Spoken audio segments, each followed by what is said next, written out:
Your trusted source for news in western Nebraska and eastern Wyoming. This is KNEB.TV News. Presented by Platte Valley Companies, premier provider of financial services. Hello, I'm Ryan Murphy. This is KNEB.TV News, powered by Platte Valley Companies. Thanks for joining me.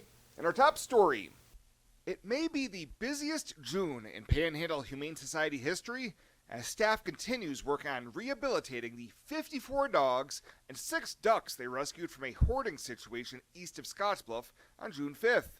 PHS Executive Director Katie Baird says the community has stepped up in a big way so far to meet the immediate needs of the dozens of animals. We've been very blessed to have our community step up the way they have. We've raised over $20,000 right now. It's helped us a lot with everything. People have brought in sheets, towels, which we're using that as well, food, carriers to house all these dogs. It typically right now with getting more dogs in, we're sitting about $1,000 for care per dog right now.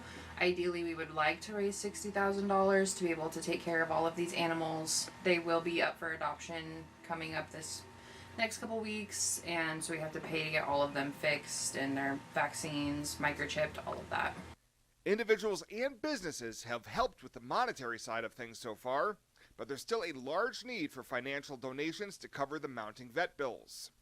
Yeah, the monetary donations are still what we're in need of. Like I said, we've already spent $4,000 just on vet care, and it's $1,000 as an estimate for care for these dogs at the moment.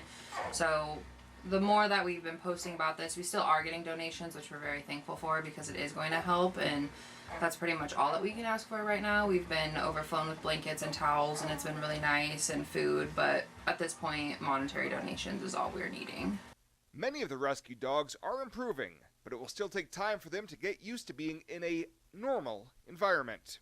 Yeah, we have some that you walk in and they're still a little scared, but once you start petting them, they've warmed up really well. Definitely some of the dogs have picked their favorite girls that go over and help out and work with them. There is some that still, you walk in and they're just in the corner of the kennel shaking, terrified, peeing themselves. So we've been working with them, trying to give them extra loves. A lot of them we can't even pick up without toweling them just to make sure that we don't get bit. There is some that still try to bite. They'll escape, get out of their kennel. They just want to attack you. So there's definitely a very large spectrum of animals. We're focusing on getting them out for foster before we actually adopt to people, just because there's going to be challenges of potty training, how socialized they are. We don't want to send home a dog and it fail in the home. We'd rather give people the option to be able to work with the dog, see if it's something that they want to put a commitment into, and not just be a hero in the story. It is a sad situation, but we need people who want to adopt them to have a future companion, not just adopt a dog to say it's from the case. And many people in the community are asking how they can best help to do their part for these dogs to have their happy ending.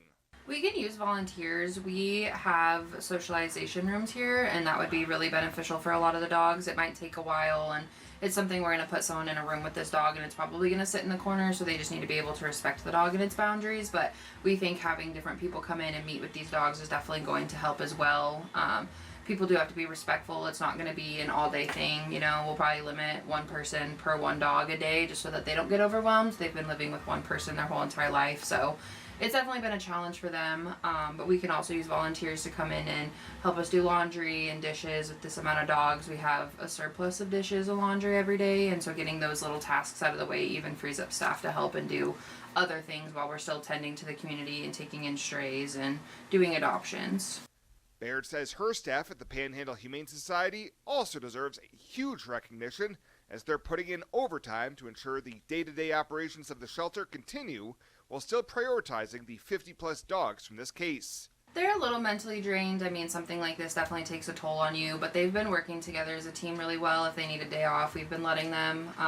A lot of them have been volunteering their time to just come in on their days off to even help because it's such a big case. But they're all working together. We all check in on each other really well. We're like a little family. We've been buying treats, and we've even had the public bring in some stuff for the humans, which is nice. But yeah, we're staying afloat as best we can.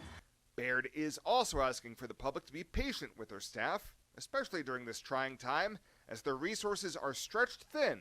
If the public, when they come in, if they would just have a little bit of leniency with us. I mean, it's definitely a stressful time. We have girls working 20 hours of overtime right now a week, so they're run a little thin.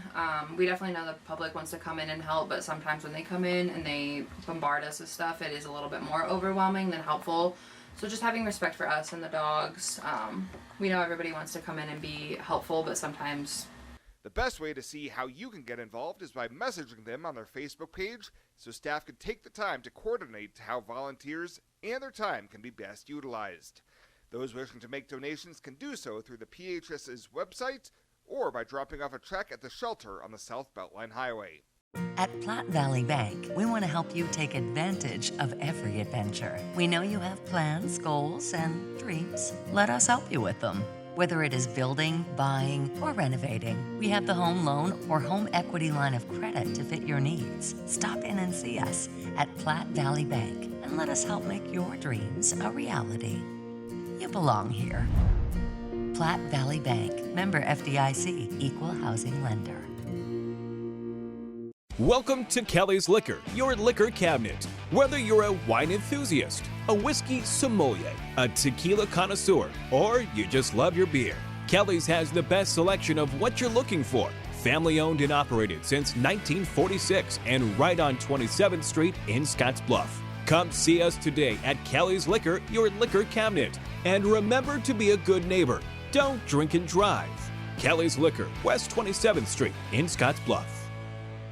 The summer heat will be here soon, but our hot summer savings sale starts now. Get $1,200 off every door and $800 off every window with no money down, no interest, and no payments for 12 months. Plus an extra 5% off the entire project if purchased on initial consultation. Hurry, this exclusive offer won't last long. Now's the perfect time to upgrade your windows and doors, so grab these hot savings while you can. Call today or visit rbawyoming.com to book your free estimate.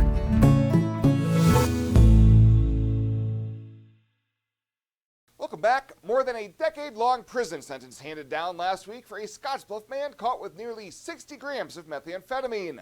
Earlier this year, 55-year-old Jerry Gorchek pled guilty to a Class 1D felony charge of attempted possession with intent to distribute 28 to 148 grams of methamphetamine. Last week in Scottsbluff County District Court, Judge Andrew Miller sentenced him to 10 to 15 years in prison with just 111 days credit for time already served. In May, Rosa Gamboa, the co-defendant in this case, was sentenced to 2 to 5 years in prison after she pled no contest to a charge of possession with intent to distribute meth. Well, not guilty verdicts for a Garden County pastor and part-time sheriff's deputy who was accused of sexually assaulting a teen in the church's youth group and making unwanted contact with another. 41-year-old Bruce Neal was arrested in the fall of 2024 following a Nebraska State Patrol investigation. A change of venue motion was approved, and he stood trial in Scottsbluff County this week. Following the trial, the jury found him not guilty on all 4 charges, including attempted first-degree sexual assault, child abuse, and tampering with evidence. And the Nebraska Board of Regents has unanimously approved Dr. H. Dele Davies as the 9th Chancellor of the University of Nebraska Medical Center. Davies, an internationally recognized expert in pediatric infectious diseases, has served as interim chancellor for the past 2 years, overseeing major projects like the new Rural Health Education Complex in Kearney. NU President Jeffrey Gold praised Davies as a forward-thinking leader who will drive the medical center's momentum. Davies officially takes the permanent helm on July 1st.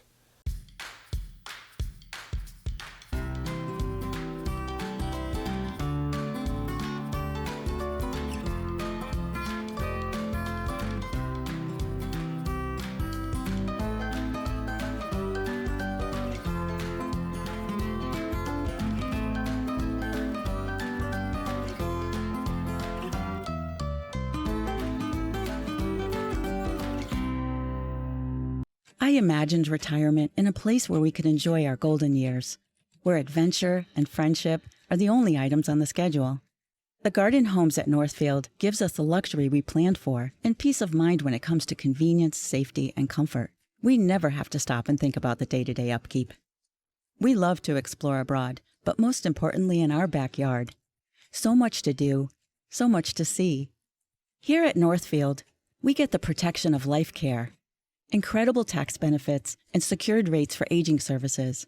It's peaceful, knowing that if our needs change, we'll be taken care of. And most importantly, that our kids will never have to make any tough decisions. There never seemed to be enough time to do all the things we wanted. Now we get to focus our energy on enjoying what this community has to offer. At the Garden Homes, life is ours again. A place we had dreamed about. A chance to focus on us.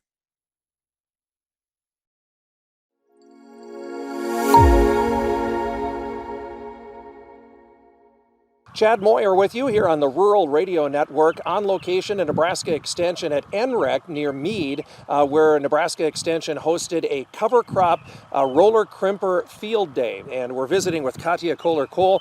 She is a statewide extension educator, really focusing on soil health, and kind of led the discussion here today. Katya, thanks for visiting with us here today.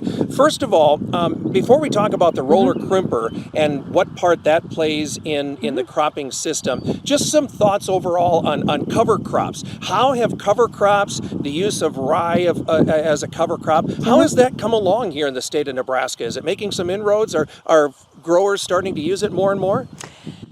So when we look at like the ag census data, it's still a fairly small number of the acres that have a cover crop. It's probably around 4 to 5%. Although, just judging by driving through the countryside right now during the springtime, I feel we do see more green fields, which is most likely a cover crop. In Nebraska, does it feel like rye is the go-to cover crop, or are growers using a variety of species? I would say most common is definitely cereal rye. There are people that use a mix that's usually cereal rye with brassica and legumes, but those would be our most common ones. Some people who are looking more at like a summer annual cover crop, or those who are still planting wheat, they may do more mixes of summer annuals after winter wheat. Sure. So based on the surveys or the grower interactions that you've had, Katya, what's the why? Why are growers choosing to use a cover crop in their cropping system? I think soil health is a big reason. A cover crop is really a great way to improve soil health. It improves aggregation, that's an important thing. It adds organic matter to the soil. It really supports those soil microbes. So those would be the main things. Of course, cover crops, are really awesome at preventing erosion, or at least reducing the impacts of wind and water so that there's less erosion. Okay. Where does roller crimping a cover crop fit into the overall plan? So roller crimping is for producers that want to reduce herbicide applications or that are organic producers. And organic producers, it's usually those that want to reduce tillage, because roller crimping terminates the cover crop, meaning it kills the cover crop without using tillage or herbicides. So it's really just a mechanical way of killing a cover crop. But I would say, farmers that are generally probably considering themselves regenerative, or organic farmers that are trying to reduce tillage. Although a lot of times those are the same people, but I think that's where that fits in. So doing a roller crimp like this, laying it over, crimping the stems a couple of times, are there benefits to doing that beyond what you were talking about, just having a living root in the ground, and reducing erosion, conserving moisture, things like that? Will a roller crimp add benefits to the cropping system? So the roller crimping, the system is a little bit different. So you're using, the roller crimper to terminate the cover crop, but the idea is also that the cover crop provides weed suppression afterwards, because as you can see here, it provides that really nice thick mulch. So it blocks sunlight from hitting the soil surface, so we have a lot less weeds, or ideally no weeds, emerging. So you get that added benefit of having that really good weed suppression if it's done correctly. Sure. What are the factors that are in a successful roller crimp? First of all, we have to manage our cover crop a little bit differently. So typically, if we're intending to roller crimp, we will plant our cover crop at a higher seeding rate. We'll plant it a little bit earlier. We want a really high biomass cover crop. It'll usually be a cereal rye, although some people are experimenting with some other species, but it tends to be cereal rye. So high biomass, so we're planting a little bit earlier, we're planting at a high seeding rate, and then we are looking at, we're looking at it in the spring, and the other important thing is to get the timing right. So we want to roller crimp when the cover crop, when the cereal rye is flowering. Research has actually shown that is the best time to actually kill the cover crop. So if we're doing, if we're just growing a cover crop just for soil health purposes, we usually tend to terminate it fairly early in the spring, April to early May. So it's usually just in its vegetative growth. When we're roller crimping, we're waiting until that cover crop starts reproductive growth stages. Because the idea is, you hit it with that roller crimper, it'll crimp the stalks and the plant will actually die. It will not try to stand back up or try to grow new tillers or anything like that. It will actually die. So that's why we wait until it is in flowering stage. We don't want to wait too long because then we may actually get some viable seeds. What are the take-home messages that you want to make sure farmers remember? So if you're roller crimping, you should manage your cover crop from the beginning, meaning from the time you're actually buying the seed. You should manage it to be a really high productive cover crop. So I think that's the key.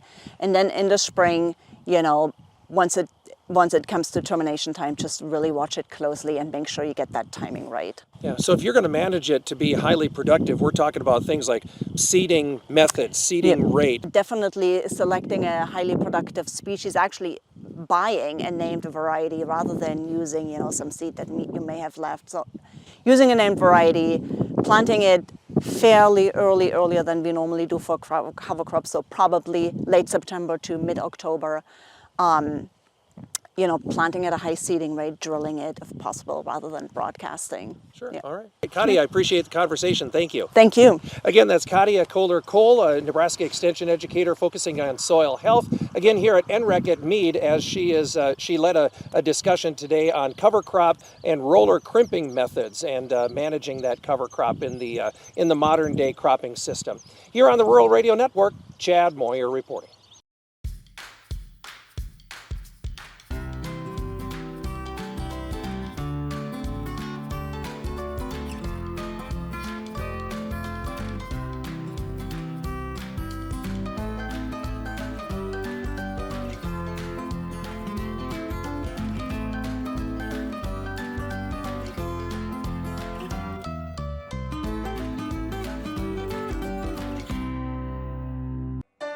You deserve to have a building that will last for generations. With more than 110 years of experience and thousands of satisfied customers, Morton Buildings is the industry leader you can trust. If you're planning for a garage, farm shop, horse barn, storage building for your RV, boat, or collectibles, there's no better time to buy. Contact your local Morton sales office or visit mortonbuildings.com to get started today.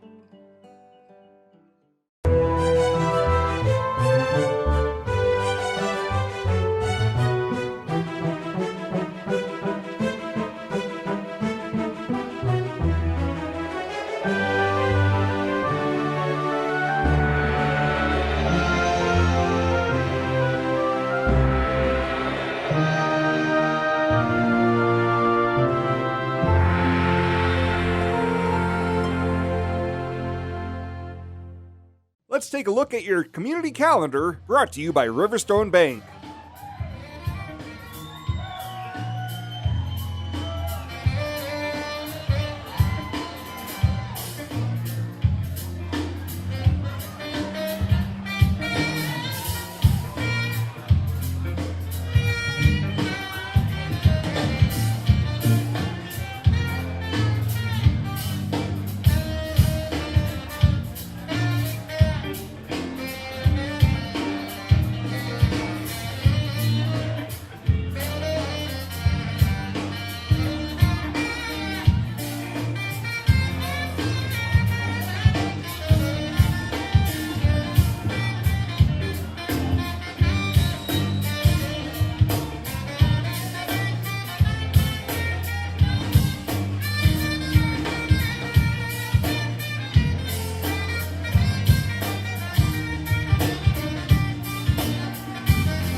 The community calendar is brought to you by Riverstone Bank.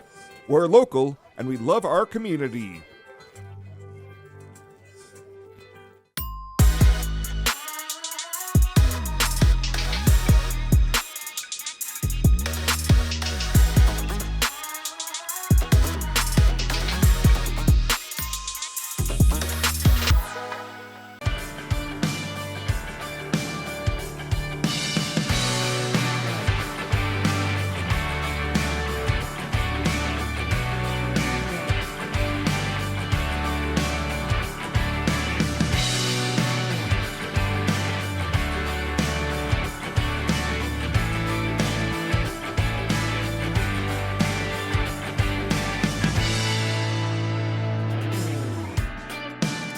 At Platte Valley Bank, we want to help you take advantage of every adventure. We know you have plans, goals, and dreams. Let us help you with them. Whether it is building, buying, or renovating, we have the home loan or home equity line of credit to fit your needs. Stop in and see us at Platte Valley Bank and let us help make your dreams a reality. You belong here. Platte Valley Bank, member FDIC, equal housing lender. And finally tonight, a smartphone app is now giving visitors to Chimney Rock a whole new experience as they engage the walkways that give a closer look to the landmark. Walk to the Rock is now available in the Google Play or Apple Store, offering 4 self-guided, interactive experiences that bring history to life through engaging digital storytelling. Through a series of curated tours, both locals and visitors alike can explore at their own pace while uncovering stories, landmarks, and moments that helped shape Chimney Rock over time. The app uses stories, photos, and audio to guide you along the trail, offering a peek into the lives, challenges, and dreams of the pioneers who once passed this way.